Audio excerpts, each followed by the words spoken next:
জাগরণে আমাদের সাড়া নেই গো, আমাদের সাড়া নেই। আমাদের মাঝে কোরআন রয়েছে, আমাদের মাঝে কোরআন রয়েছে, হাদিস রয়েছে তাও। আলেম বকিছে দিন দিন করে, মুমিন দেখিতে পাও রে, মুমিন দেখিতে পাও। জড়ের অলস বসে থাকি মোরা, জড়ের অলস বসে থাকি মোরা, হেলাই কেটে যায় মোদের দিন। বিশ্ব মানবের নজরে তাই মোরা হয়ে গেছি আজ এতই হীন, হয়ে গেছি মোরা এতই হীন।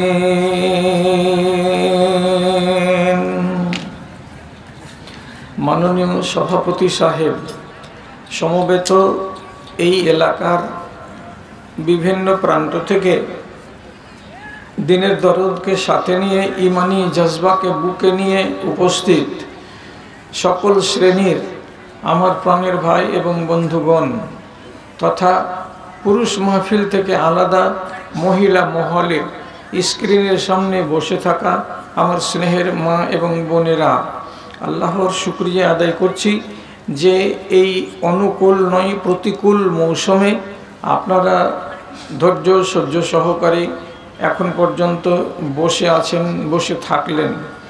আমি হীন গুনাহগার পাপী তাপী মানুষ, যেইটুকু রব্বুল আলামিন আমাকে ইলম দিয়েছেন তার উপরে ভর করে সূরা জুমারের 53 নম্বর আয়াতটি পড়ে শোনালাম। এটাকে বিষয়বস্তু হিসাবে স্থির করে জরুরি কয়েকটা কথা আপনাদেরকে জানিয়ে দিতে চাই। কথাটা হলো এই, গোড়াতে আপনার মগজের প্রথম সারিতে একটা কথাকে আগে বসিয়ে নেন। আল্লাহ হলেন আমাদের মাবুদ আর আমরা হলাম আবেদ। তিনি হলেন উপাসক আর আমরা হলাম উপাসনাকারী। আল্লাহ রাব্বুল আলামিনের কিছু স্বভাব আছে, আমরা তার বান্দা, আমাদের কিছু স্বভাব আছে। অনেকগুলো স্বভাব, তার ভেতরে আল্লাহ রাব্বুল আলামিনের একটা বড় ধরনের স্বভাব আজ আপনাকে বলছি। কোরআন মাজিদের ভেতরে একই শব্দ বিভিন্ন রকমভাবে ব্যবহার হয়েছে, 19 বার থেকেও বেশি। এতে আল্লাহ বলতে চেয়েছেন আমার কাজ হলো মাফ করা। তাহলে তেনার কাজ কি? মাফ করা। এবার আমাদের কথা, আমরা যে বান্দা, আমাদেরও স্বভাব আছে। তো আমাদের এক গাদা স্বভাবের মধ্যে থেকে আজ একটা বেছে নিলাম। সেই একটাই মাত্র অভ্যাসটা, তার নাম হলো আমরা হলাম মুজনেব, গুনাহগার, আমরা আসি, আমরা নাফরমান। সুতরাং আমাদের কাজ হলো পাপ করা। এবারে এক জায়গাতে করে নেন, হেডলাইন মগজের সামনে, বান্দার কাজ হলো পাপ করা, আল্লাহর কাজ হলো মাফ করা। এই কথাটাকে যদি জাগ্রত করে দু চারটা কথা জয়েন্ট করে দিই, তাহলে ইনশাআল্লাহ আপনি উপকৃত হতে পারবেন, এটা আশা এবং ভরসা। কথাটা হলো, দুঃখের সাথে জানাচ্ছি যে আমরা সবাই জানি আদম আলাইহিস সালাতু ওয়াস সালাম আমাদের আদি পিতা, এবং তাকে বাপ বলা হয়েছে হাদিসের ভাষায়, আমরা তাকে বাপ বলি।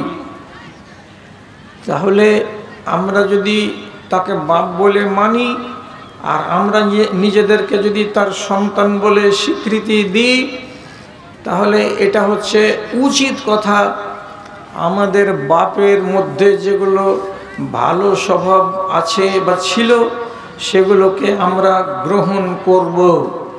আর আমাদের পিতার ভেতরে যদি কোনো গোলমেলে স্বভাব থেকে থাকে তাহলে সেগুলোকে আমরা বর্জন করে চলব। মন্দ স্বভাব আমরা গ্রহণ করব না, ভালো স্বভাবকে গ্রহণ করব। এটা হচ্ছে বাপ বেটার ভেতরে সম্পর্ক। এখন সহি হাদিসের ভেতরে তিনটা আদত, তিনটা অভ্যাস আমাদের বাপের আলোচনা করা হয়েছে। তিনটা অভ্যাস ভালো করে মাথাতে রাখেন, মগজে রাখেন। এটি পছন্দনীয় নয়, এটি পছন্দনীয় নয়। তবুও আমাদের বাপের রন্ধ্রে, তার জাতিতে, তার সত্তাতে ছিল। কি কি ইয়াদ করুন। যখন রব্বুল আলামিন কোটি কোটি মানুষকে তৈরি করলেন, করার পরে হযরতে আদমের পিঠে হাত বুলালেন, তখন সেই কোটি কোটি জান্নাতি মানুষগুলো আদমের সামনে ক্ষুদ্র ক্ষুদ্র জাররা জাররা হয়ে রুহের জগতে সব দেখা দিল। আল্লাহ রাব্বুল আলামিন আদমকে দেখালেন, দেখে বললেন, এই তোমার ছেলেগুলো সবটি জান্নাতের জন্য। তার ভেতরে হযরতে আদম একটা ছেলের দিকে আঙুল তুলে বললেন, আল্লাহ, এত সুন্দর ছেলেটা আমার, একে আপনি দুনিয়াতে কতদিন বেঁচে থাকার সময় দিয়েছেন? তো আল্লাহ রাব্বুল আলামিন বললেন, ওকে বয়স দিয়েছি আমি 60 বছর। তো হযরতে আদম বললেন, আমার এত সুন্দর ছেলেটা, দেখতে কত সুন্দর চেহারা, আর তাকে আপনি কম বয়স দিয়েছেন। আমি যদি আমার যেটা বয়স এখান থেকে 40 বছর ছেলেটাকে দিয়ে দিই তো হবে না আল্লাহ? তো রব্বুল আলামিন বললেন, তোমার 1000 বছর বয়স থেকে তুমি যদি 40 বছর দিয়ে দাও তাহলে তোমার ছেলের নামে সেটা যুক্ত হয়ে যাবে। ঠিক আছে, আমি দিয়ে দিলাম। 960 বছর যেদিন পূর্ণ হলো, সেদিন হযরতে আদমের কাছে মালাকুল মউত এসে হাজির হলো। সামনে খাড়ো হয়ে বলল মালাকুল মউত, হে আদম, আল্লাহর নিজের হাতে তৈরি করা বাশার, তুমি একজন নবী, ভালো করে শুনো, আমার নাম মালাকুল মউত, আমি মানুষের জান কবজ করার জন্য নিযুক্ত। আমি এলাম আপনার জান কবজ করতে।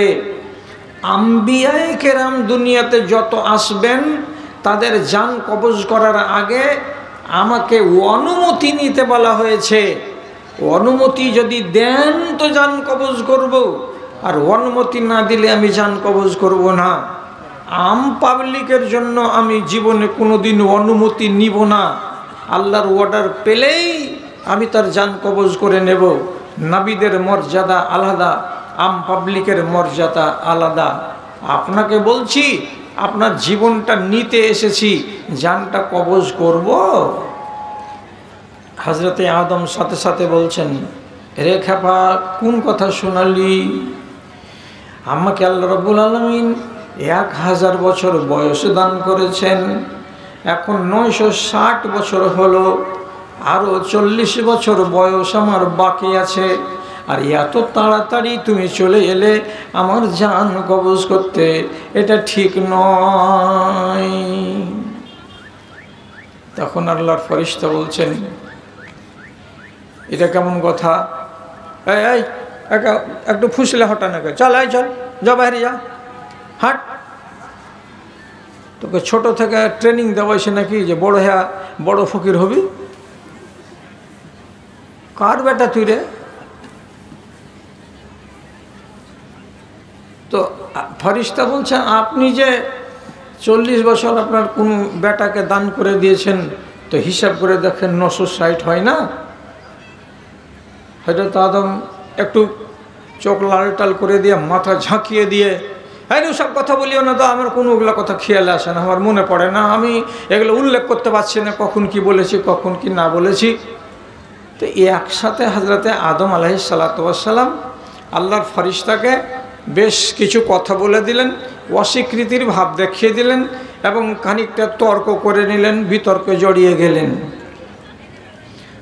হাদিসটার শেষখানে আল্লাহ রাব্বুল আলামিনের নবী শেষখানে কি করেছেন, এর মোরাল, এর খোলাসাটাকে টেনেছেন, টেনে বলছেন একদম সহিহ হাদিস কি, খাতিয়া আদামু ফাখাতিয়া আওলাদুহু ওয়া নাসিয়া আদামু ফানাসিয়া আওলাদুহু ওয়া জাহাদা আদামু ফাজাহাদা আওলাদুহু।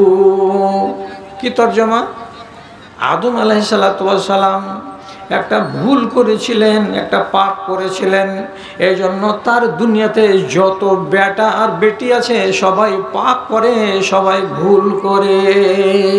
এক।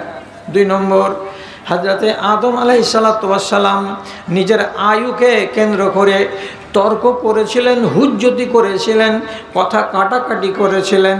এই জন্য দুনিয়াতে যততর বেটা বেটিরা আছে ওরাও চায়ের দোকানে, হাটে ঘাটে, বাজারে, মজলিসে, মসজিদে, আল্লাহর ঘরে এরাও কথাবার্তাকে নিয়ে কথা কাটাকাটি করে, হুজ্জতি করে, তর্ক করে, ঝগড়া করে। দুই। তিন নম্বরে নবীজি বলছেন নাসিয়া আদামু ফানাসিয়া আওলাদুহু। হযরতে আদম আলাইহিসসালাম ভুলে গেছিলেন, স্মরণ ছাড়া হয়ে গেছিলেন।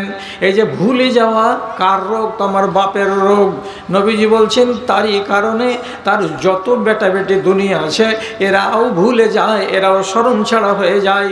ভুলার রোগটা আমার নাই, এটা জীবনে কোনো মানুষ বলতে পারবে না। কটা রোগ হলো? তিনটা। ভুলে যাওয়া ভালো কথা নয়, কিন্তু আমার সঙ্গে লেগে আছে। হুজ্জতি করা ভালো কথা নয়, কিন্তু আমার সাথে লেগে আছে। আবার সেই সাথে সাথে পাপ করা, ভুল করা, অন্যায় করা এটা ভালো কথা নয়, কিন্তু আমার রন্ধ্রে আমার সাথে লেগে আছে। এই তিনটাই আদত আমরা সবাই মনে রেখেছি।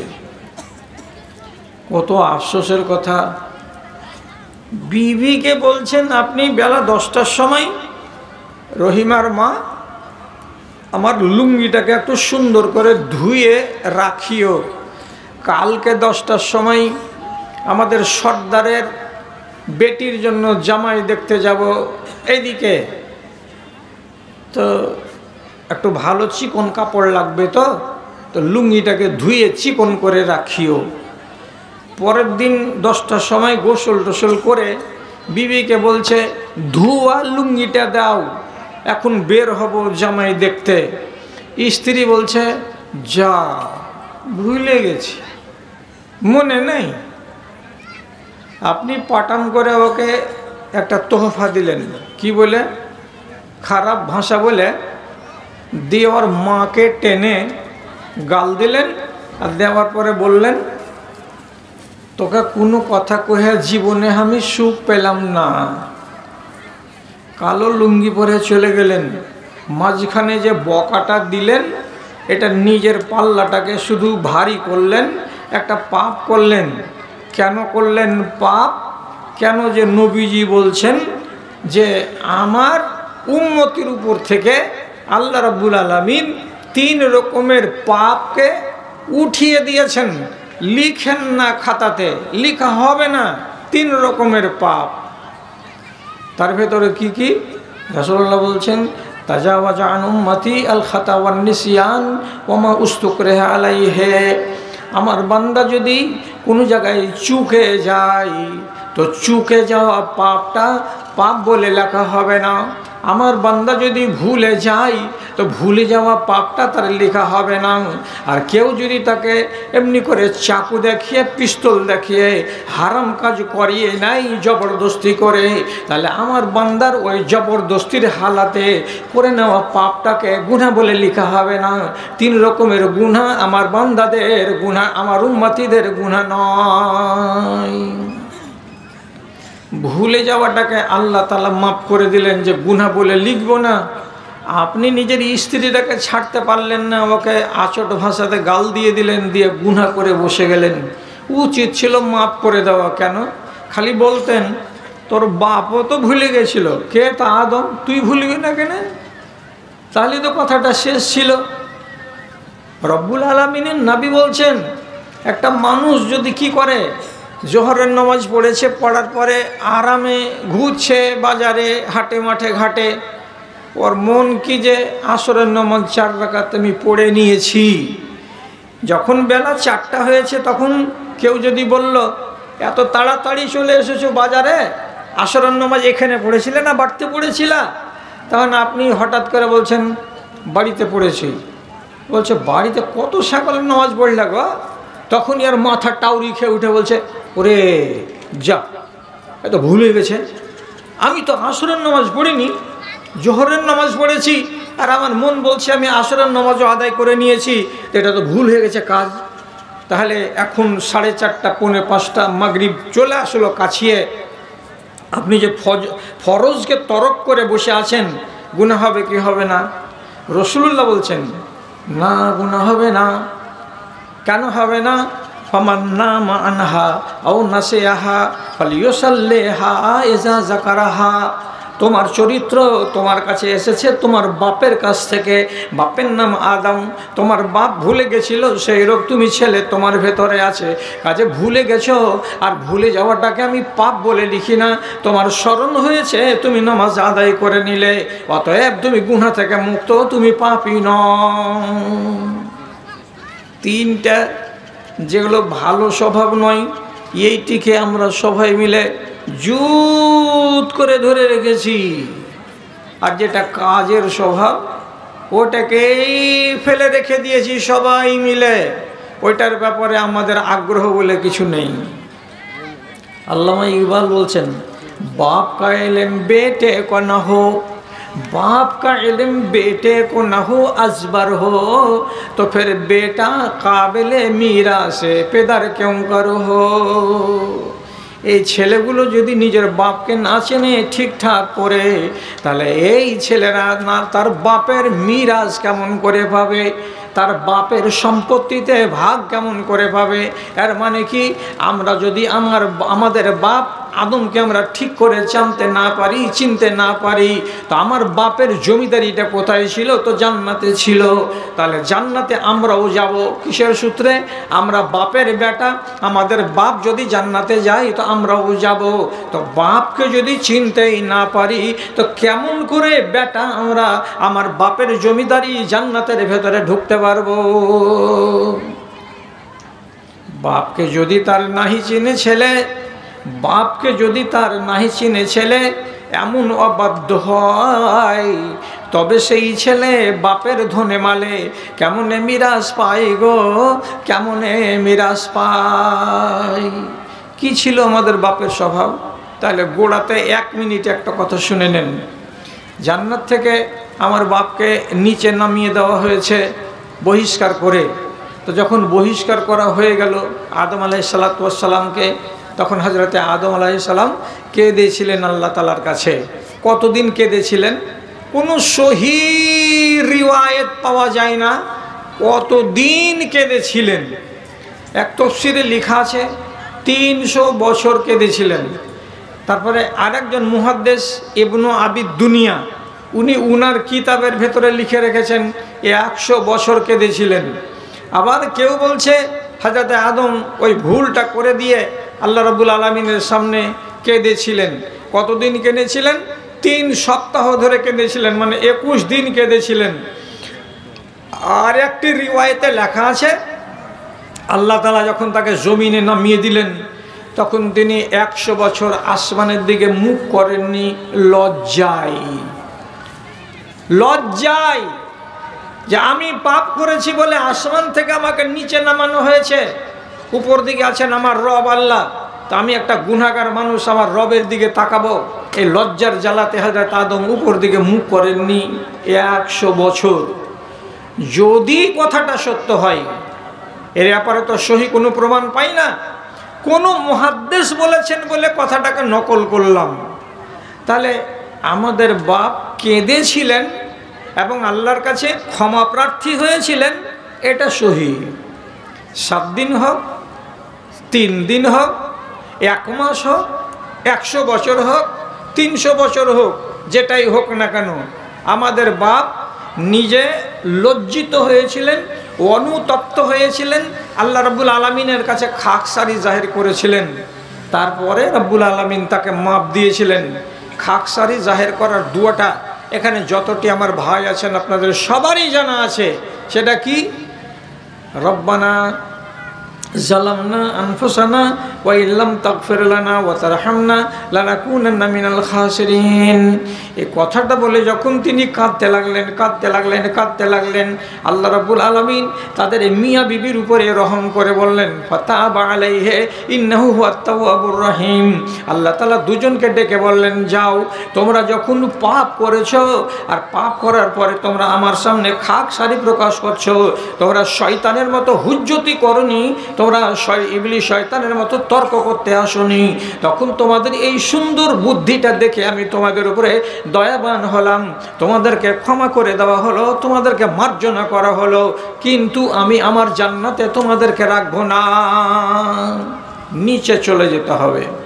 একই ডেটে আল্লাহ রাব্বুল আলামিন ইবলিস শয়তানকে, আদমকে এবং হাওয়া আলাইহিস সালামকে দুনিয়াতে নামিয়ে দিয়েছিলেন।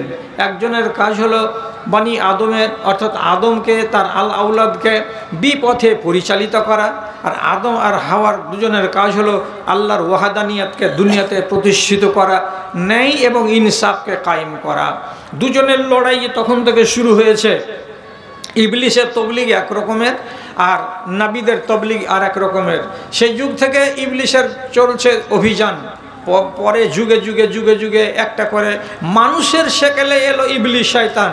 ইব্রাহিম নবী যখন এলেন তখন ওর সামনে দেখা দিল শয়তান, ওর রূপটা, ওর নামটা হলো নমরুদ। ফেরাউন যখন এলেন দুনিয়াতে, ওর সামনে একটা শয়তান মাথা ছাড়া দিল, তার নাম হলো ফেরাউন, এবং তার চামচা একটা মিনিস্টার, তার নাম হলো হামান, এবং তারই যুগে আর একজন তার বিরোধিতা করেছিল, তার নাম হলো কারুন। মুসা নবীর গত হয়ে যাবার পর এবার যখন আমার নবী হযরতে মুহাম্মদ মুস্তাফা সাল্লাল্লাহু আলাইহি সাল্লাম এলেন, তখন তার ডানে আর বামে বেশ কিছু ফেরাউনকে, বেশ কিছু আল্লাহ তাআলা শয়তানকে মাথা ছাড়া দেওয়ার সুযোগ দিলেন। আবু লাহাব তাদের অন্যতম, আবু জাহাল তাদের অন্যতম, উতবা আর শাইবা তাদের অন্যতম। কিন্তু হকের পিছনে সবসময় বাতিল ইবলিসের লড়াই লেগেই থেকেছে। আজকের দিনে আমার আর আপনার পিছনে লেগে আছে সেই ইবলিস শয়তান, কখনো মানুষের রূপে আর কখনো তার আসল রূপে। এবার কথাটা হলো এই, যখন গোড়াতে শুনেছি, যখন আমি 11:30টাতে কথাটা আরম্ভ করি, তখন আপনাকে বলেছিলাম লাইনের সামনে মগজে বসান।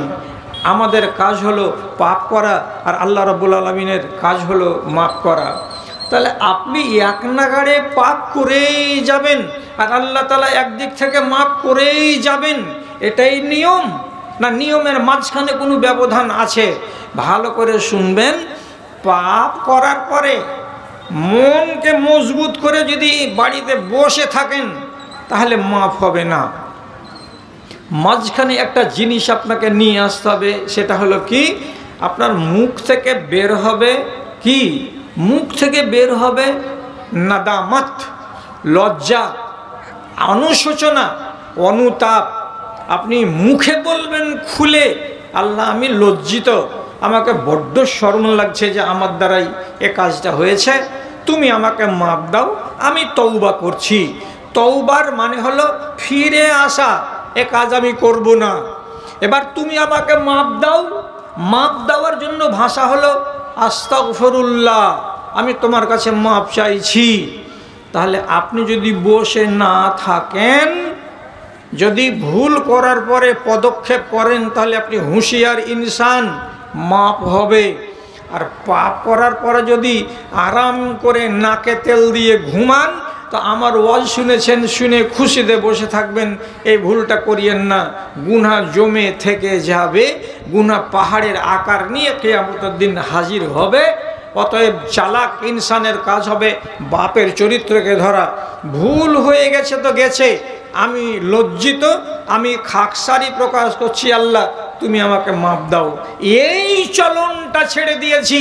আর বাকি তিনটা চলনকে আমরা ধরে রেখেছি মজবুত করে, যেটা নেহাত ভুল কথা। আপনি অনুশোচনা কেন প্রকাশ করবেন না, আর আপনি লজ্জিত কেন হবেন না? লাভ কি আছে? কয়দিন পরে লজ্জিত হবেন, এটার নিয়ম কি শিখে নেন, নিয়ে তারপরে আমরা শেষ করব, দিয়ে এখান থেকে যাব। আপনারা তাড়াহুড়া করিয়েন না, আমার দাদারা, আমার ভাইয়েরা, মৌসুম এখন পর্যন্ত ভালো আছে। আপনাকে আমি মাতব্বরি করি বলছি যে 12:30টার পরে আপনাকে আর আমি বলবো না যে আপনি এখানে বসেন। আধ ঘন্টা তো নিয়ে নিয়েছি, আর আধখানা ঘন্টা আমার দাদা, আমার বড় ভাই আর যত রকমের রিশতা আছে আপনারাকে বলছি, আর আধখানা ঘন্টা বসেন, কথাটিকে শুনে শেষ করে নেন। সেটা কি? প্রথম ফ্যাসিলিটি গ্রহণ করুন। সেটা ফ্যাসিলিটির নাম কি? লজ্জিত হওয়া।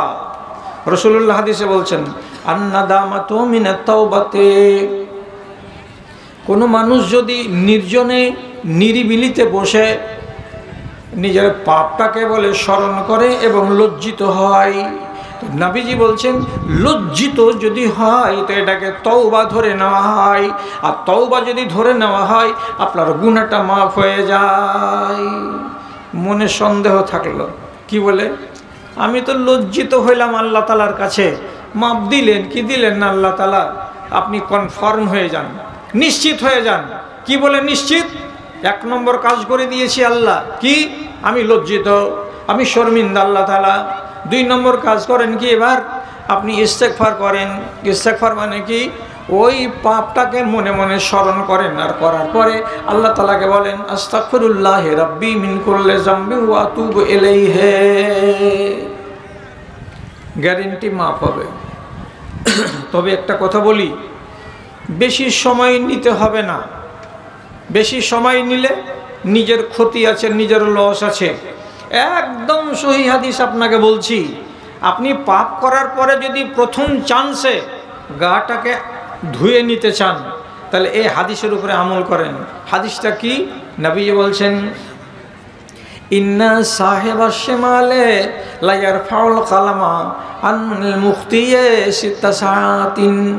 একটা গুনাহগার মানুষ বেলা 10টার সময় যদি একটা পাপ করে, তো পাপ লিখবে কোনটা ফারিস্তা? নবীজি বলছেন বাম কাঁধে যেটা ফারিস্তা আছে তার কাজ হলো পাপকে লিখা, আর ডান কাঁধে যেটা ফারিস্তা আমার আছে তার কাজ হলো আমার পুণ্যকে লিখা, আমার নেকিকে লিখা। আপনি বেলা 10টার সময় একটা অন্যায় করলেন, একটা পাপ করলেন, রব্বুল আলামিনের নবী বলছেন ওই ফারিস্তাকে আল্লাহ তাআলা বলে রেখেছেন, আমার বান্দা যদি একটা পাপ করে দেয় তো সঙ্গে সঙ্গে কলম বের করে আমার বান্দার পাপটাকে লিখে দিও না, লিখে লিপিবদ্ধ করে দিও না, অপেক্ষা করিও, ঘাঁটা দেখিও আমার বান্দা তওবা করে কিনা, আমার বান্দা আমার কাছে ইস্তেগফার করে কিনা। কতক্ষণ যে আল্লাহ তোমার বান্দা পাপ করবে 10টার সময়, তো আমি কলম ধরে বসে থাকবো, লিখতে পাবো না। কয় ঘন্টা মালিক? আল্লাহ তাআলা বলেন সিত্তা সাআতিন, 6 ঘন্টা। 6 ঘন্টা লিখিও না, লিখিও না, আমার বান্দার পাপটাকে লিখিও না, তাকে মনে মনে রেখে দাও, কলমটা ওখানে বসায়ও না। এবার 10টার পর থেকে 6 ঘন্টা কতক্ষণে হবে? 11টা, 12টা, 1টা, 2টা, 3টা, 4টা। যখন বেলা 4টা বেজে যাবে তার আগে আগে আমার বান্দা যদি কি করে, একবার পাপটাকে স্মরণ করে ইস্তেগফার করে দেয়, তো নবীজি বলছেন ফাআলকাহু মিন ইয়াদিহি, আল্লাহর ফেরেশতাকে বলা হয়েছে তুমি যে পাপটাকে ধরে রেখেছিলে লিখার জন্য ওটাকে হাত থেকে ফেলে দাও আছাড় মেরে, কেন? যে আমার বান্দা ইস্তেগফার করে নিয়েছে। আর যদি 6 ঘন্টা গত হয়ে যায়, 4টা কাঁটায় কাঁটায় বেজে যায়, তাহলে আমার বান্দার যে পাপটা হয়েছিল পাপটার বিনিময়ে 10টা গুনাহ লিখিও না, একটা পাপের বদলে একটাই গুনাহ লিখিও, এর বেশি যেন তোমার দ্বারাই লেখা না হয়। তাহলে কত সুযোগ আল্লাহ তাআলা আমাকে দিয়েছেন যে আমি 6 ঘন্টার ভেতরে নিজেকে আপডেট করে নিতে পারবো। সময় হবে? আমার ভাইজানেরা, আমার দাদারা, এই হাদিসটার করে যদি একবার আমল করার চেষ্টা করি, অসুবিধাটা কোথায়? এক সাহাবী বেলা 10টা 11টার সময় খেজুরের বাগানে কোদাল দিয়ে মাটি চালছিল, আর ওইখান দিয়ে একটা মহিলা চলে যাচ্ছে। মহিলাটাকে ফুসলিয়ে এইখান দিয়ে যাও বলে রাস্তা দেখালো বাগানের ভিতর দিয়ে। ওর গোড়া দিয়ে যখন গত হচ্ছিল, এই সাহাবী নিজেকে সামলাতে পারল না। মুসলিম শরীফের হাদিস। কি করলো? মহিলাকে গিয়ে জড়িয়ে ধরে নিল, আর নেওয়ার পরে তার চেহারাতে বুসা লাগিয়ে দিল, তার শরীরে হাত দিল, তাকে জড়িয়ে ধরে নিল। নেওয়ার পরে এইটুকু ঘটনা ঘটলো, মেয়েটি চলে গেল নিজের রাস্তায়। সাহাবী সাথে সাথে দেরি না করে মসজিদে নববীতে এলেন। আসার পরে নবীজিকে বলছেন, হে আল্লাহ পাকের রাসূল, আমি একটা অপরাধ করেছি, আপনি আমাকে যেটাই সাজা দিবেন সেটাই নিতে রাজি আছি। ফাফআল বি মা শি'তা, আপনি যেটা সাজা দিবেন আমি নিব। মারবেন তো মারেন, কাটবেন তো কাটবেন, পুঁতে দিবেন তো পুঁতে দিবেন, যেটা সাজা দিবেন আমি রাজি। রাসূলুল্লাহ বলছেন, কি করেছিলাম? বলছে, আমি তাকে চুমু খেয়েছি। কি করেছিলাম? আমি তার শরীরে হাত দিয়েছি। আর কি করেছিলাম? লাজম তোহা, আমি তাকে জড়িয়ে ধরে নিয়েছি। আর কি হয়েছে? গায়রা নিলাম ওজা মেহা, কিন্তু মেয়ে ছেলেটির সঙ্গে আমি ফাইনাল কাজ করিনি, আমি সহবাসটাকে বাদ রেখেছিলাম। সহবাস বাদ দিয়ে যত কিছু হওয়ার হয়ে গেছে। রাসূলুল্লাহ তখন জিজ্ঞেস করে বলছেন, তুমি যে পাপটা করার পরে এই মসজিদে আমার কাছে এসেছো, তো এখানে আসার পরে কোনো নমাজ পড়েছিলে কি? বলে, হ্যাঁ আমি নমাজ পড়েছিলাম আপনার পিছন দিকে দাঁড়িয়ে। তখন নবীজি তাকে বলছেন, ওই টাইমে কি পাপটা বলে তোমার স্মরণে ছিল? বলে, জি হ্যাঁ আমার স্মরণে ছিল। তখন নবীজি বলছেন, ইন্নাল হাসানাত ইউযহিবনা সাইয়্যাত, কোনো আমার বান্দা, কোনো আমার উম্মতিরা যদি একটা ভুল করে, একটা পাপ করে, আর পাপটাকে মনে রেখে, মাথায় রেখে এটাকে স্মরণ করার পর আল্লাহ রাব্বুল আলামিনের যদি জিকির করে দেয়, তাহলে তার পাপটা সাথে সাথে মিটে যায়, মুছে যায়, ওটা জমা হয়ে আর থাকে না। সুতরাং নমাজ পড়েছো আর পাপটা তোমার মগজে জাগ্রত অবস্থায় ছিল, এই জন্য আল্লাহ তাআলা তোমাকে ক্ষমা করে দিয়েছেন। তার চাইতে বড় কথা, নমাজের ভেতরে 4 রাকাতে তুমি 5 বার আল্লাহকে বলেছো, আল্লাহ আমাকে মাফ করে দাও, আল্লাহ আমাকে মাফ করে দাও। 4 রাকাত নমাজে 5 বার আপনিও বলেন, আমিও বলি, সারা দুনিয়ার মানুষ বলে, আল্লাহ আমাকে মাফ দাও। দেখতে পান না? আপনারা তো আরবি বুঝবেন না, কিন্তু বুঝিয়ে দিলে তো বুঝে নেবেন। এতখানি আক্কেল তো আল্লাহ তাআলা আপনাদেরকে দিয়েছে। যেমন আপনাকে বলি, পহিলা সেজদা থেকে যখন উঠবেন, ইমাম বললেন আল্লাহু আকবার, উঠে বসলেন এখানে হাঁটুতে হাত দিয়ে। পহিলা সেজদা থেকে উঠতে গেলে আপনাকে দোয়া বলতে হয়। একটা দোয়া সবাই আমরা বলি, দোয়াটার গোড়াখান কি আছে? গোড়াখান কি আছে?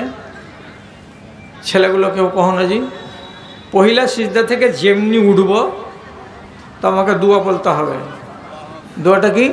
আল্লাহুম্মা গফিরলি ওয়ারহামনি ওয়াহদিনি ওয়াফিনি ওয়ারজুকনি। 5 রকম করে আছে, এইগুলাই কথা ঘুরিয়ে ফিরিয়ে। গোড়াতে কি আছে?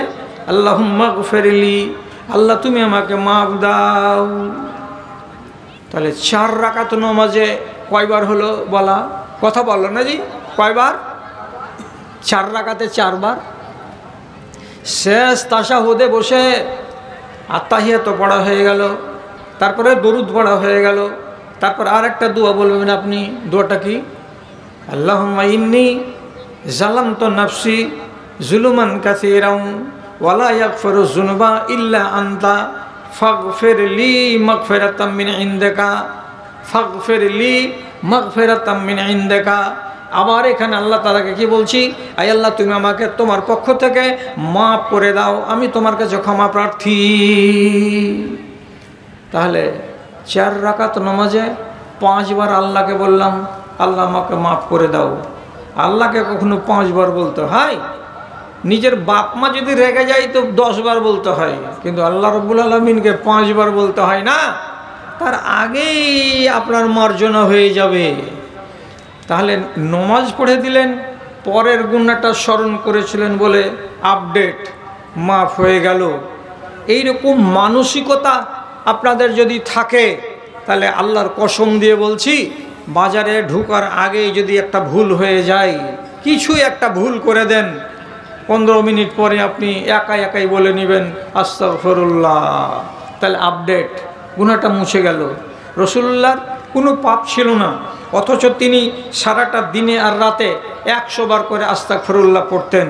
তাহলে আপনি চিন্তা করেন, যে মানুষটার গুনাহ নাই, খাতা নাই, ভুল নাই, ত্রুটি নেই, সে যদি 100 বার বলে, তা আমাদের মতো গুনাহগার মানুষগুলো সারাটা দিনে যদি 3 থেকে 4 বার বলি, কত বড় ভারী কাজ হলো। জোরে একটা নিঃশ্বাস ফেলছেন, মাঝে মাঝে ক্লান্ত যখন হয়ে যায় আপনারা তখন কী করি, ওহ ওরে সুবহানাল্লাহ, এ তো সুবহানাল্লাহ হলো। কখনো কখনো বেশি যখন ক্লান্তি চলে আসে, তখন আপনি যদি বলেন আস্তাগফিরুল্লাহ আস্তাগফিরুল্লাহ, 2 বার বলেন, 3 বার বলেন, তাহলে এই কথাটা বলতে গেলে আপনার কত উপকার হয়, যে আপনার শরীরটা থেকে ছোট ছোট গুনাহগুলো সব নিচে নেমে যায়। যদি বলেন 6 ঘন্টা করতে পারিনি মৌলভী সাহেব, ওই সুযোগটা হাতছাড়া হয়ে গেছে, তাহলে কি গুনাহটা মাফ হবে না?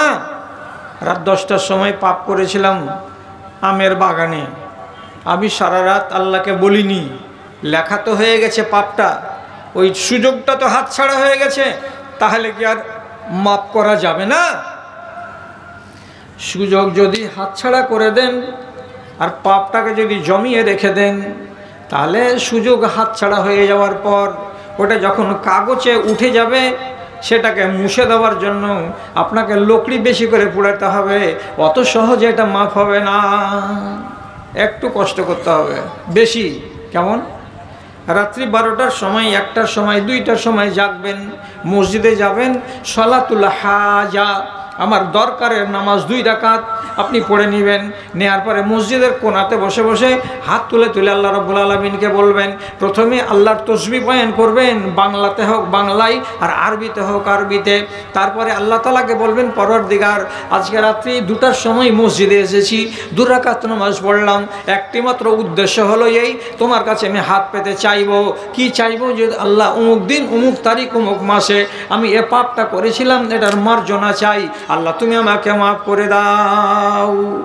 কথা দিয়েছেন নবীজি, আপনাকে মাফ করে দেওয়া হবে। হাদিসে কি আছে?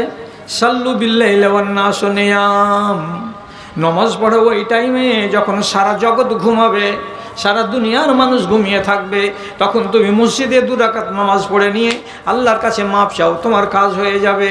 সূর্য যখন নামিবে পাটে, সূর্য যখন নামিবে পাটে, আধার আসবে ছেয়ে, বিশ্ব জগৎ অঘরে ঘুমাবে, তুমি থাকবে চেয়ে, শুধু তুমি থাকবে চেয়ে। এমন আধারে নির্জনে বসে একবার তারে হাঁকো, এমন আধারে নির্জনে বসে একবার তারে হাঁকো, ডাকো তারে ডাকো, মনের কালি মুছে ফেলে দিয়ে নয়ন পাতায় আঁকো, ডাকো তারে ডাকো। তাহলে এটা কি সহজ হলো? আরে 2টার সময় কটা লোক জাগতে পারবে? এত মিষ্টি নিদকে ছেড়ে দিয়ে আপনি যাবেন মসজিদে গুনাহ চাইতে, মাপ চাইতে? তাহলে এটা বড় ঠেলা। বড় কাজ করেছেন, সুযোগ হাতছাড়া করে দিয়েছেন, ওই জন্য মশলা বেশি পুড়াতে হবে, যেতে হবে রাতের বেলায়, রাত 2টা 2:30টার সময়, নাহলে মাপ হবে না। আর শোনেন, যদি বলেন না মাপ নিবই নিব, মাপ যদি নিবই নিব করেন, তাহলে আর একটা জায়গা আছে। জায়গাটা কি? কাবা শরীফকে ফটোতে দেখেছেন কি না? যারা ওখানে গিয়ে দেখেছেন তারা তো দেখেছেনই, যারা ওখানে যাননি তারা ক্যালেন্ডারে তো দেখেছেন। কাবার পূর্ব দিকের দেয়ালে এতটা উঁচাতে একটা দরজা আছে, সোনার পাল্লা লাগানো, ওই জায়গাটাকে বলা হয় হাদিসের ভাষায় মুলতাজাম। আপনি মুলতাজাম এমনি করে হাত দেন, হাতখান নিচে থাকবে না, হাত এমনি হয়ে উপরে উঠে থাকবে, কেন যে উঁচুতে আছে দরজাটা। ওই জায়গাতে যদি হাত দিতে পারেন তো মনে মনে ধরে নিবেন যেন কি আমি আল্লাহ তাআলার হাতে হাত দিয়ে মাপ চাইছি। জায়গাটা এত বরকতের, আপনি কাঁদেন। ইন্ডিয়াতে এই সাহেবগঞ্জ পাকুড় জেলাতে পাপ করেছেন, মাফ করাতে গেলেন কোথায়? তা আরবের মাটিতে কাবার দেয়ালে মাফ হয়ে যাবে। এটা আপনাকে মশলা পুড়াইতে হলো না, কমসে কম 1 লাখ টাকা দিবেন তাহলে উমরা করা যাবে, 4 লাখ টাকা দিবেন তো হজ করা যাবে। আর একটা জায়গা আছে 7 বার দৌড়াতে হয়, সাফা মারোয়া। 7ম নম্বর দৌড় শেষ হবে কোনখানে গিয়ে? তো মারোয়া পাহাড়ে গিয়ে। যেমনি 7ম নম্বর দৌড় শেষ হয়ে গেল, আপনি কাবাকে সামনে দিকে করে নিয়ে এইবার আপনি কাবাকে সামনে করে দোয়া করেন আল্লাহ তাআলার কাছে। যেটা দোয়া করবেন সেই দোয়াটাই আল্লাহ রাব্বুল আলামিন কবুল করে নেবেন। এটা নবীজি কথা দিয়েছেন আমাকে আর আপনাকে, খবরদার এই সুযোগটাকে কেউ হাতছাড়া না করে। দুটো জায়গা হলো। 3 নম্বর জায়গা, 3টা বুথ আছে মিনার মাঠে, ওকে বুথকে পাথর মারতে হয় প্রত্যেকটা হাজিকে। তো আপনি হজ করতে গেলেন তখন এটা সুযোগ, তো হজ করতে গেলে 4 লাখ টাকা। 3 নম্বর বুথকে পাথর মারার পরে কাবার দিকে মুখ করে হাত তুলে দোয়া করবেন। আল্লাহ বলছেন তোমার দোয়া কবুল হয়ে যাবে। মাপ চেয়েছেন গুনহার, তাও মাফ হয়ে যাবে। আর একটা জায়গা বলে দিচ্ছি, সেটা হলো কি 9 তারিখের দিন জিলহিজ্জা মাসের কুরবানির আগের দিন, ওটা হলো আরাফার মাঠ। আরাফার মাঠে জোহরের ঢিলা থেকে শুরু করে মাগরিব পর্যন্ত এই সময়ে আপনি যদি আল্লাহ রাব্বুল আলামিনের কাছে একটা সাদা কাপড় ঘাড়ে দিয়ে আর একটা সাদা কাপড় নিচে লুঙ্গির মতো পরে আছেন বিনা সেলাই করা, আর মাথাটা খোলা, তপ্ত রোদের নিচে আল্লাহ তাআলার কাছে চোখের পানি ঝরাচ্ছেন আর কাঁদছেন, আল্লাহ মাফ দাও, আল্লাহ মাফ দাও। সেদিন ইবলিশ শয়তান যত কাঁদে, সেদিন ইবলিশ শয়তান যত গড়াগড়ি করে, বাকি 364 দিন আর এত কাঁদে না, গড়াগড়ি করে না। কেন করে না? আল্লাহ রাব্বুল আলামিন আসমান থেকে বলেন, যতগুলো মানুষ এই ময়দানে এসে আছে সমস্ত মানুষগুলোর এই রোনা জারিকে দেখে আমি আল্লাহ তাদের উপরে দয়া করলাম, সবাইকে আমি মার্জনা ঘোষণা করে দিলাম। আজকে এই লোকটি 3 দিন পরে যখন বাড়ি যাবে তো কেমন হয়ে যাবে? যেমন ওর মা ওকে আজকে জন্ম দিল, একটা কচি বাচ্চার পাপ থাকে না, তেমনি আপনার মতো 50-55 বছরের লোকটা গুনাহ থেকে একদম মুক্ত হয়ে বাড়ি আসবে ওই শিশুর মতো হয়ে। যখন আপনার গুনাহ মর্জনা হয়ে যায় তখন ইবলিশ শয়তান আঙুলে গুনে গুনে দেখে, আল্লাহ আজ আরাফার মাঠে 37 লক্ষ মুসলমান এসেছিল, এসে কেঁদে কেঁদে দোয়া করলো, সব মার্জনা পেয়ে গেল। তাহলে 37টা লোকের ভেতরে একটাকেও জাহান্নামের সাথী পেলাম না। এত চেষ্টা চালিয়েও কাউকে পাওয়া গেল না। যখন নৈরাশ হয়ে যায় তখন কাঁদে। শয়তান বসে হাসে জয় হাসি, শয়তান বসে হাসে জয় হাসি। ওরে আদমের সন্তান, তোদের পিতারা ছিল খোদা ভীরু, তোরা কেন মস্তান রে, তোরা কেন মস্তান? আমি যে তোদের নরকের নেতা, আয় আমার পিছনে আয়। আমি যে তোদের নরকের নেতা, আয় আমার পিছনে আয়। তাগুতের রাজ কায়েম হয়েছে সারাটি দুনিয়ায়, হায় রে হায়। মুমিনেরা জীবন নিয়ে বেঁচে থাকাটাই হয়েছে দায়। তাহলে ইবলিশ কাঁদে মানে ওর মনের উল্টো হলো বলে, তাহলে আমার কাজ হয়ে গেছে। নাহলে আল্লাহ রাব্বুল আলামিন আমাকে এত সুন্দর ঘোষণা কেন দিলেন যে তুমি তোমার মার পেট থেকে যেমন পয়দা হওয়া শিশুর মতো পাক হয়ে বাড়ি ফিরে আসলে? তাহলে এগুলোতে কষ্ট আছে জি বাপজান। এই কষ্ট করার আগে 6 ঘন্টার হাদিসটাকে আমল করে নেন, আল্লাহ তাআলা আপনাকে সব সময় পরিষ্কার করে রাখবেন গায়ে। কি বলেছিলাম গোড়াতে? আপনি নিজেকে লজ্জিত করেন আগে, যে আমি লজ্জিত। কেন লজ্জিত? যেহেতু আমার দ্বারাই পাপ হয়েছে। একটা কথা বলি, আল্লাহ কত বড় দয়া করেছেন আমাদের উপরে, সেটা হলো এই। আব্দুল্লাহ বিন মাসউদ রাদিয়াল্লাহু তাআলা আনহু একদিন নবীজির কাছে বসে আছেন, তখন কিছু লোক এসে রাসূলুল্লাহকে বলছেন, আল্লাহ রসুল, আমাদের চাইতে বনি ইসরাইলের লোকেরা বেশি সম্মানী ছিল আমার মনে হচ্ছে। কথাটা বুঝেন আগে। সময় হয়ে গেছে আপনার, আমারও সময় হলো। কি বলছে? আমাদের চাইতে বনি ইসরাইলের লোকেরা আল্লাহর নজরে বেশি সম্মানিত ছিল। রসুল বলছেন, কোন কথা বলছিস রে বাবা? আমার উম্মতীদের চাইতে বনি ইসরাইলের আল্লাহর কাছে সম্মানী কেন? তখন ওই সাহাবী বলছে, এজা আজনাবা মিনহুম আহাদান, বনি ইসরাইলদের লোকেদের ভেতরে কোনো একটা মানুষ যদি পাপ করে রাতের বেলায়, করেছে তো লুকিয়ে একাই, কিন্তু আল্লাহ রাব্বুল আলামিনের পক্ষ থেকে এটা ফাইসালা করা ছিল রাত আল্লাহর কোনো একটা ফেরেশতা ওই মানুষটার বাড়িতে যাবে আর তার সদর দরজাতে লিখে দিয়ে চলে আসবে। লেখাটাকে কোনো মানুষ মিটাতে পারবে না। কি লেখা থাকবে?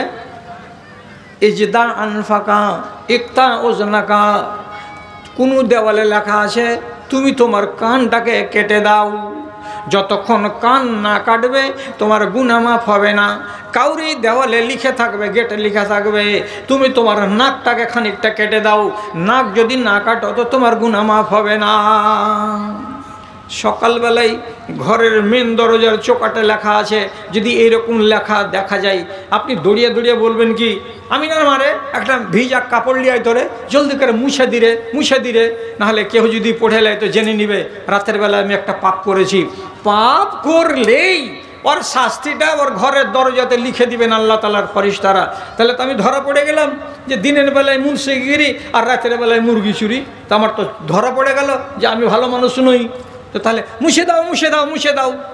যত চেষ্টা করবেন লেখাটাকে মুছতে পারা যাবে না। যেটা লেখা আছে ওটা করবেন। নাক কাটার কথা লেখা থাকলে নাক কাটেন, কান কাটার কথা লেখা থাকে তো কান কাটেন, তাহলে আপনার গুনাহ মার্জনা হবে, লেখাটা আপনি দেওয়াল থেকে মিটে যাবে। তো সাহাবী কি বলছে, ওরাই তো ভালো ছিল আল্লাহ রসুল, কোনটা পাপ আল্লাহ তাআলার কাছে বড় হয়ে দেখা দিল, আল্লাহ রেগে গেলেন, জানিয়ে দিলেন যে তুমি এই কাজ করো। ওরা নাক কান যাই হতো কেটে দিত, দেওয়ার পরে একবারে আপডেট হয়ে যেত, ওদের গুনাহ খাতা থাকতো না। আর আমরা কখন কি যে করছি আমাদের হিংস নাই, জ্ঞান নাই, খেয়াল নাই, আর আমাদের গুনাহগুলো সব জমে থেকে যাচ্ছে। তো আমাদেরগুলো জমে থেকে যাচ্ছে আর ওদের যেটা পদ্ধতি সে অনুযায়ী ওরা পরিষ্কার হয়ে যেতে পারছে, আমরা পরিষ্কার হতে পারছি না। তার জন্য বলছি আমাদের চাইতে বনি ইসরাইলের কওমের লোকেরা এরা মনে হয় সম্মানী আল্লাহর কাছে বেশি ছিল। তখন নবীজি বলছেন, এই খ্যাপা, তোরও জন্য যদি আল্লাহ তাআলা এই কানুনটা করত তো তোর টুপি মাথায় দিয়ে পাঞ্জাবি গায়ে দিয়ে দেশে দেশে জালসা করা তোরও ছুটে যেত। কেন? ওয়াজ করে বেড়াও গায়ে দেশে, আর তোমার মতো মুলবি একটা দুটা বক্তা নয়, কত যে বক্তা আমার আঙুলে আছে, আমি গুনে দিব, মাইকে বলবো না, যে নমাজের ধারে না। তাহলে ওর কপালে ওর বাড়ির দরজাতে লেখা হতো না, ওই জলদি করে বাম হাতের ছোট আঙুলটার আধখানি কাট, নাহলে তোর পাপ মাফ হবে না। তো জেনে নিবে তো, যদি আঙুল কাটার শাস্তি এসে থাকে তাহলে গোটা গ্রামের লোক ওর বাড়িতে আসলে যে আসবে জেনে নিবে, কি খবর জি আব্দুল জব্বার ভাই, তোমার আঙুল কাটার অর্ডার এসছে, তার মানে তুমি তো নমাজের চোর আছো, নাহলে এলো কেন? তো ওরা বেইজ্জত হয়েছে। তোমাকে আল্লাহ রাব্বুল আলামিন বেইজ্জত করবেন না। তুমি জেনা করেছো কাউরি বেটির সঙ্গে, তোমার পাপগুলোকে আল্লাহ তাআলা লুকিয়ে রেখেছেন। লুকিয়ে পাপ করো, লুকিয়ে মার্জনা করো, এটা আমার উম্মতিদের জন্য আল্লাহ শান বাড়িয়ে দিয়েছেন, মর্যাদা বাড়িয়ে দিয়েছেন। এই জন্য বলছি ওরা ভালো নয়, আমরা বেশি ভালো। আল্লাহ তাআলা কোরআন মাজিদ আয়াত নাযিল করলেন, ওয়াল্লাযীনা ইযা ফাআলু ফাহিশাতান আও যালামু আলা আনফুসিহিম সুম্মা যাকারুল্লাহ। কোনো মানুষ যদি কি করে, নিজের ভুলের কারণে পাপ করে বসে, অন্যায় করে বসে, আর তারপরে যদি আল্লাহকে স্মরণ করে ওয়াস্তাগফারা, তারপর আল্লাহর কাছে মাপ চাই, রব্বুল আলামিন বলছেন তোর গুনাহটাকে জমিয়ে রাখা হবে না, তুই লজ্জিত হয়েছিস, অতএব তোমাকে মাপ করে দিলাম। আচ্ছা, একটা কথা যদি বলি তা আপনারা রাগটা করিয়েন না। আপনাদের দেশে কি এরকম কোনো কাহাওয়াত, যাকে প্রবাদ বাক্য বলা হয়, আপনারা কখনো বলেন বা আছে? কি কথাটা? আমাদের মালদাহের মানুষেরা যখন তখন বলে কি, সব নাংকে পারা যায় কিন্তু পায়ে পড়া নাংকে পারা যায় না।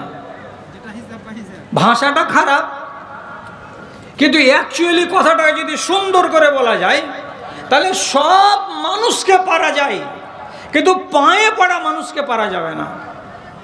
যে পা লিয়ে পড়ে গেল সে, ওকে আর আপনি কোনো মতে ওখান থেকে সরাইতে পারবেন না। কেমন কথা?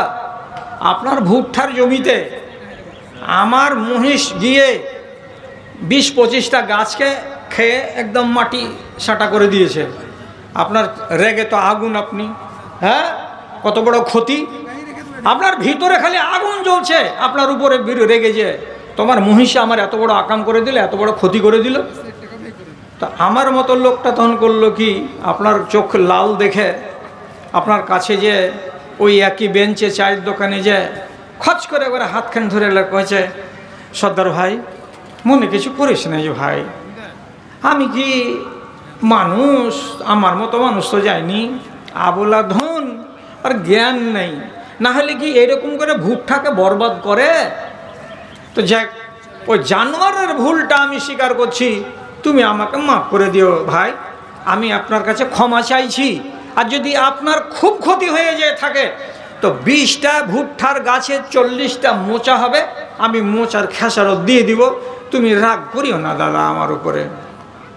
আপনি যদি এরকম করে আবার পাঁচ তলে পড়ে যান, নরম হয়ে যান, তো লোকটাকে আর চোখ লাল করে বলবে, হাত ছাড়লি না, বাঁ হাতে একটা চড় দিব, ফাইজলামো করতে আসিস না এখান করে, যা এখান থেকে, মন খারাপ আছে, পাইলে তো তোকে সেই টাইমে পাইলে আমি তোর মাথা ফাটিয়ে দিতাম, হেন তেন করতাম। এগুলো বকবে কি? আর বকবে না কেন? আপনি ছোট হয়ে গেছেন ওর কাছে, আর পায়ের তলে পড়ে গেছেন। পায়ের তলে যদি মানুষ পড়ে যায় তাহলে আর মানুষের উপরে মানুষের রাগ থাকে না, তাকে ক্ষমা করে দেয়। আপনাকে 12:30 বাজতে 5 মিনিট টাইম আছে, একটা মিঠা হাদিস শুনিয়ে দিচ্ছি, দেওয়ার পরে আমার সম্মানিত ভাইজান মৌলানা মুস্তাফা কামাল সাহেবের কাছ থেকে আমি এজাজত নিয়ে নেব। সেটা কি? রসুল্লাহর স্ত্রী খাদিজা মক্কাতে মারা গেছেন, জান্নাতুল মুআল্লাতে দফন করা আছে। ওইখান থেকে রসুল্লাহ হিজরত করে চলে এসেছেন মদিনায়। মদিনাতেই এসে রসুল বিয়ে করেছেন কাকে? তো আম্মা আয়েশাকে। আরও একটা স্ত্রী ছিল। তো খেয়াল করেন আমার দিকে, কথা শেষ হয়ে গেছে, আর জ্বালাপোড়া করবো না। তো একদিন রসুলুল্লাহর বাড়িতে একটা মেয়ে লোক এসে গেটের কাছে এমনি করে খটখটি বাজাচ্ছে। খটখটি বাজিয়ে বলছে, ভিতরে আসবো? তো রসুলুল্লাহ বলছেন, এসো।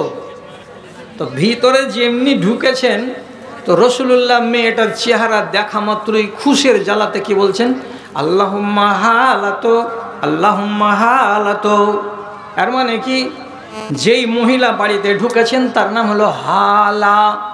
হালাটাকে হাজরাতে খাদিজার নিজের বোন খাদিজাটাকে নবীজির স্ত্রী, তাহলে হালাটাকে হলো নবীজির। আমাদের দেশওয়ালি বাংলাতে এটা হলো শালি, ঠিক না? ঠিক কিনা জি?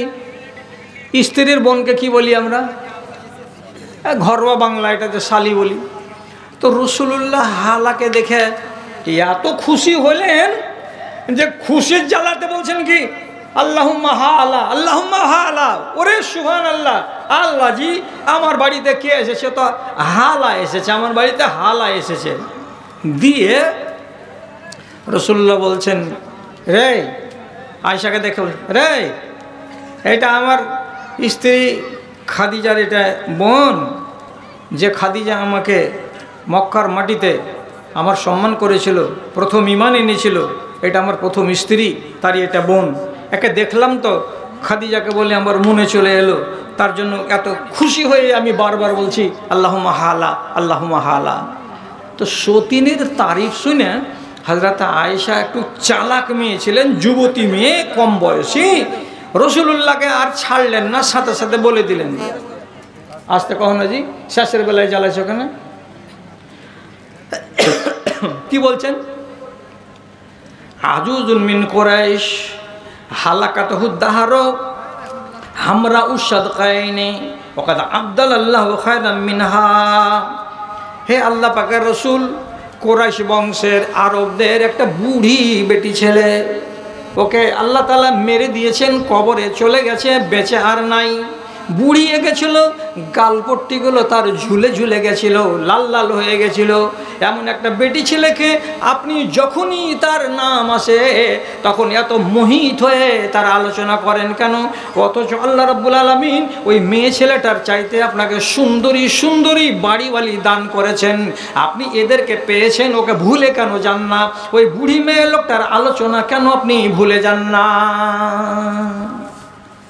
যখন এই কথাটি মা আয়েশা বলেছে, রসুলুল্লাহর চোখ একবারে রাগের জ্বালাতে লাল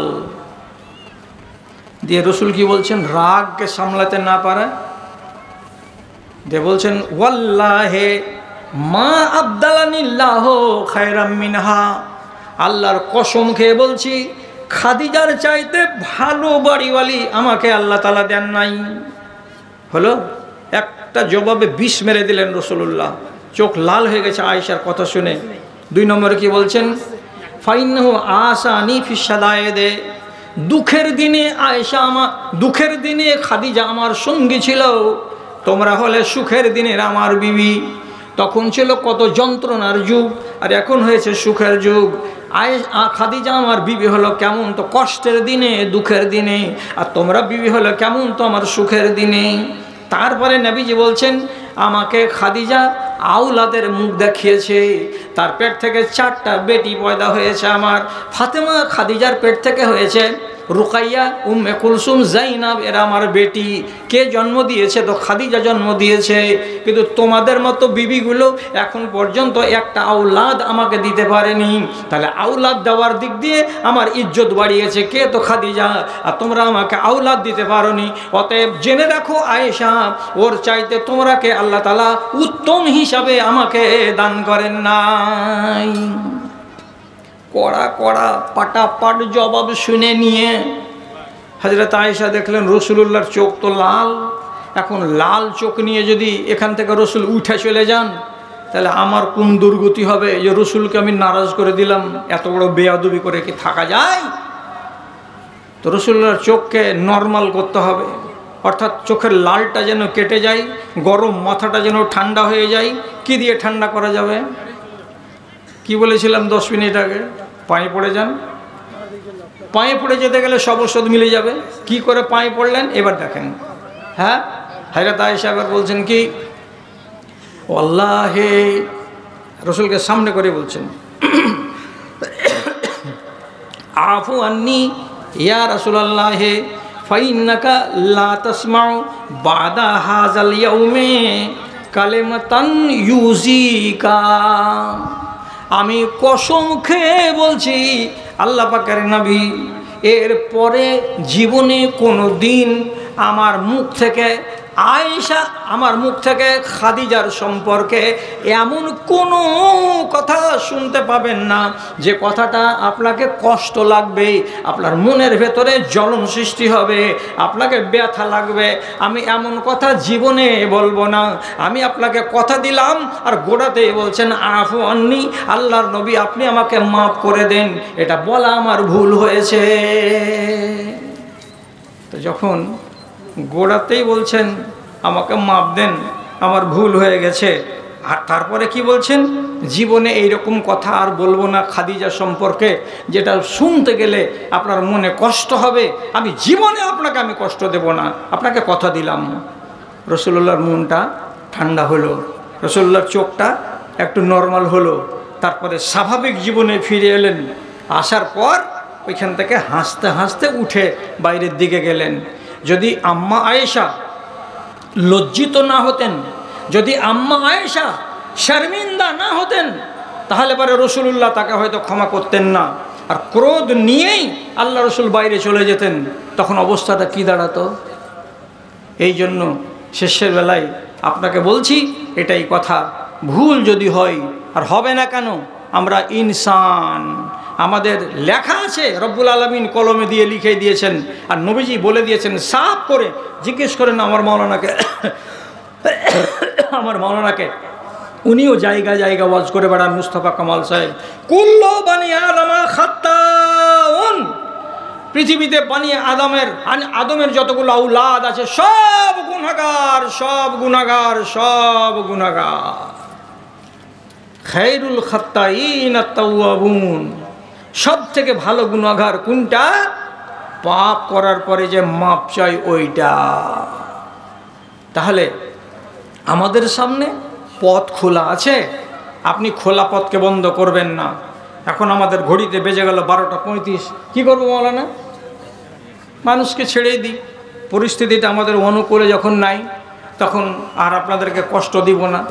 তো আমি অবশ্য এইরকম প্রস্তুতি নিয়েই যাই, বুড়া হয়ে গেছি তবুও, যে মানুষকে 1 ঘন্টা থেকে সোয়া ঘন্টা অথবা কোনো জায়গায় 1.5 ঘন্টা বয়ান রাখি পরিস্থিতি অনুকূলে। আজকে পরিস্থিতিটা ভালো নেই, তার জন্য আর দেশেরও অবস্থাটা ভালো নেই, তো ওই জন্য এখন 1 ঘন্টা 7 মিনিট কথা বলা হলো। এবার আমি ছেড়ে দিচ্ছি, আপনারা অন্তত পক্ষে যতটি কথা শুনলেন এ কথাটির প্রতি একটুখানি সহানুভূতি প্রকাশ করবেন, সুবিচার করবেন এবং কথাটিকে মান্যতা দিবেন, এই আশা রেখে বিদায় হচ্ছি। বিদায় হওয়ার আচ্ছা 10 মিনিট। মা খালারা, আপনাদের মাঝখানে চাঁদা হচ্ছে, তো শেষের বেলাতে যদি আপনারা কেউ দেওয়ার থাকেন তো একটু দয়া করে দিয়ে দেন, মন খুলে দিয়ে দেন। আর আপনারাকে একটা কথা বলছি, বেয়াদবি মাপ, আবার বেয়াদবিটা মাপ চেয়ে নিচ্ছি আমি। সেটা হলো এই, যদি নিজের ইলম বাড়াতে চান, জ্ঞান ইমান বাড়াতে চান, তাহলে আপনাকে একটা পরামর্শ দিব কি, অন্য কিতাব পড়ার আগে কোরআন মাজিদ পড়ুন, তর্জমা। কোরআন মাজিদের পরে যদি পারেন তো হাদিসের কিতাব পড়ুন, তর্জমা। এই দুটোকে বাদ দেওয়ার পরে যদি আর কোনো কিতাব পড়ার থাকে তাহলে আপনাকে উপদেশ দেব কি, সাহাবীদের জীবনী পড়বেন। তো সাহাবীদের জীবনী পড়তে গেলে আপনার আক্কেল খুব বাড়বে। 10টা সাহাবী এমন ছিলেন দুনিয়াতে যারা ঈমান আনার আগে রাসূলুল্লাহর জানের দুশমন, পেলেই মেরে দিবে রাসূলুল্লাহকে, এত বড় দুশমন। আবার ওরা যখন ঈমান আনলেন তখন হয়ে গেলেন পরম বন্ধু, কলেজার টুকরা। এইরকম 10 জন সাহাবীর জীবনী আমার কাছে আছে। বইটার নাম লাঞ্ছিত জীবন ছেড়ে ঈমানের ছায়া তলে। 250 পাতার বইখানা, হাদিস কোরআন ইতিহাস দিয়ে সাজিয়ে লিখেছি বাংলা ভাষায়। যারা বাংলা পড়তে পারেন তারা যদি মনে মনে বলেন যে একখানা বই নিব, তো 50টা টাকা দিয়ে একখানা কিতাব নেবেন। যারা ইমাম সাহেব খুতবা দেন মসজিদে, তাদের অনেক উপকারে আসবে। যাদের বাড়িতে বেটা বেটি পড়াশোনা করছে, তারা যদি নিজের ছেলেদেরকে একটু ইমানি তালিম দিয়ে শিক্ষিত করতে চাই, তাহলে তাদের অনেক কাজ দিবে। একখানা কিতাবের দাম 50 টাকা। যদি কেউ নিতে চান তাহলে নিয়ে নেন। আমি কয়েকটা মিনিট আছি আমার মা খালাদের দানটাকে নেওয়ার জন্য। আব্দুল বাসির আছো তো ব্যাগটা নাও।